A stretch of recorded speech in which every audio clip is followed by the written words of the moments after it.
I1 TV Telugu news ఇవాల్టి bulletin చూద్దాం.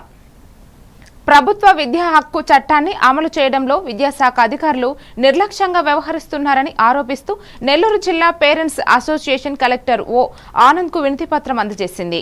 ఉచిత ఆన్లైన్ అడ్మిషన్లు పొందిన విద్యార్థులకు ప్రైవేటు పాఠశాలలు ప్రవేశం నిరాకరిస్తుండటాన్ని తప్పుపడుతూ సంబంధిత అధికారులపై కఠిన చర్యలు తీసుకోవాలని డిమాండ్ చేశారు.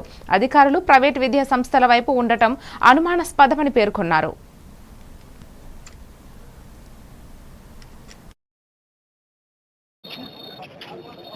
ఒక్క సీటు కూడా ఇచ్చిన దాఖలాలు ఎక్కడా లేవు. ఏదైనా ఇస్తే అది అరాకొరా వాళ్ళకే ఇచ్చుకుంటున్నారు. బయట వాళ్ళకి ఎవరికైనా వస్తే వాళ్ళని మబ్బి పెట్టడం, తిప్పడం, మీరు ఫీజులు కట్టాలని వేధించడం స్కూల్ యాజమాన్యాలు చాలా దారుణంగా ఉన్నాయండి.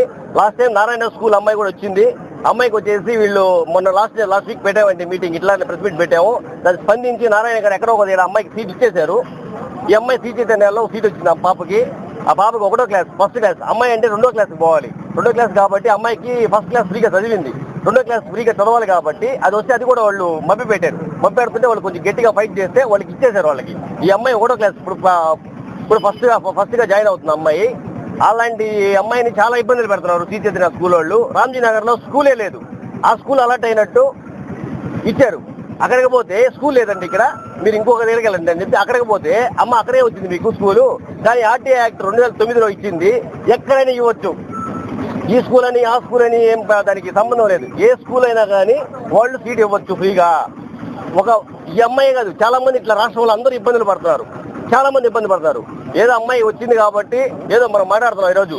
చాలా మంది కూడా స్పందించాలి. తల్లిదండ్రులు ఏంటంటే మనకి ప్రతి ఒక్క ప్రైవేట్ స్కూల్లో 25%, 100కి 25% ప్రతి ప్రైవేట్ స్కూల్లో విద్యా హక్కు చట్టం కింద వాళ్ళు ఫ్రీగా చదివించాలి. అది ఫస్ట్ ఇచ్చిన వాళ్ళ నామ్స్ ప్రకారం ఏంటంటే గవర్నమెంట్ ప్రైవేటీకరణ చేసినప్పుడు వాళ్ళు ఇచ్చినటువంటి హామీలే అవి ఎవరు ఉపయోగించుకుంటున్నారో. పాపకి ఆర్టీ యాక్ట్ కింద లాస్ట్ మంత్ 29th సెలెక్ట్ అయిందని అలాట్మెంట్ ఒక మెసేజ్ వచ్చింది సార్. ఆ మెసేజ్ చూసుకొని మేము శ్రీ చైతన్య స్కూల్ సెలెక్ట్ అయిందని మెసేజ్ వచ్చింది. ఆ మెసేజ్ చూసుకొని మేము స్కూల్ దగ్గరికి వెళ్తే స్కూల్ వాళ్ళు వచ్చి మేము చేర్పించుకోమని లాస్ట్ మంత్ 29th నుంచి ఇప్పుడు దాకా చెప్తానే ఉన్నారు సార్. ఎంఈఓ ఆఫీస్కి వెళ్ళాను, టీఈఓ ఆఫీస్కి వెళ్ళాను, నాకు ఎక్కడ న్యాయం జరగలేదు. ఈ రోజు కలెక్టర్ సార్కి అర్జీ ఇవ్వడానికి వచ్చాను సార్. కలెక్టర్ సార్ వచ్చి పిలిపించి ఈ రోజు సాయంత్రం లోపల పాపకు అడ్మిషన్ ఖచ్చితంగా ఇవ్వాలి అని చెప్పి స్కూల్ యాజమాన్యంతో మాట్లాడి ఇప్పించమని డిఈఓ సార్ వాళ్ళకి చెప్పారు సార్.